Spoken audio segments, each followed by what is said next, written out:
Hello, hello, customer কেয়ারে আপনাকে স্বাগতম জানাচ্ছি। Thank you. আপনাকে আমি কিভাবে সহায়তা করতে পারি? আপনি কি আমাকে বিয়ে করতে চান? জি, আপনি ভুল নাম্বারে রিং করেছেন। না না, আমি ঠিক নাম্বারই ফোন দিয়েছি। আমাকে বিয়ে করবেন? জি, আমি বিয়ে করতে ইন্টারেস্টেড না। লাভ ম্যারেজ করলে হানিমুন করব সুইজারল্যান্ডে, আর অ্যারেঞ্জ ম্যারেজ করলে হানিমুন করব প্যারিসে।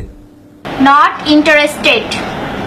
কোর্ট ম্যারেজ করলে 10,000 টাকায় বিয়ে করতে পারেন, আর যদি নর্মাল ম্যারেজ করেন তাহলে 20,000 টাকা।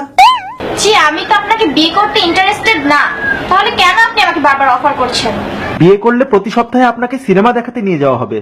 আপনি বুঝেন না আপনাকে আমি বিয়ে করতে ইন্টারেস্টেড না। আপনাকে সিনেমা হলে পপকর্ন খাওয়াবো। আমি তো আপনাকে বিয়ে করব না, তারপর কেন আপনি আমাকে বিরক্ত করছেন? অফারের পর অফার দিয়ে যাচ্ছেন। এখন বুঝতে পেরেছেন আপা আমাদের কষ্টটা? যখন আমাদের ইন্টারেস্ট থাকে না, তখন আপনারা কেন নতুন নতুন অফারের নামে বারবার মেসেজ দিয়েই যান। মাত্র 100 টাকায় পাবেন যে কোনো মোবাইলে 160 মিনিট সব সময়। কথা বলুন 1 পয়সা পার সেকেন্ড কল রেটে, মেয়াদ 30 দিন।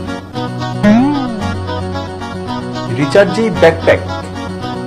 আজকেই একবারে 500 টাকা রিচার্জ করে জিতে নিন ব্যাকপ্যাক। অফারের মেসেজ পেতে পেতে মেসেজের প্রতি অভক্তি এসে গেছে। অফারের মেসেজে পুরা মোবাইলের মেমোরি কার্ড ফুল হয়ে যায়, ডিলিট করতে করতে ঘন্টার পর ঘন্টা পার হয়ে যায়।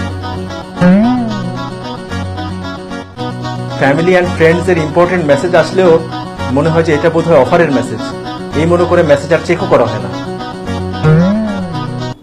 যখন আমাদের ইন্টারেস্ট থাকে না আপনাদের এসব অফারে, আপনারা কেন অফারের পর অফার দিয়েই যান?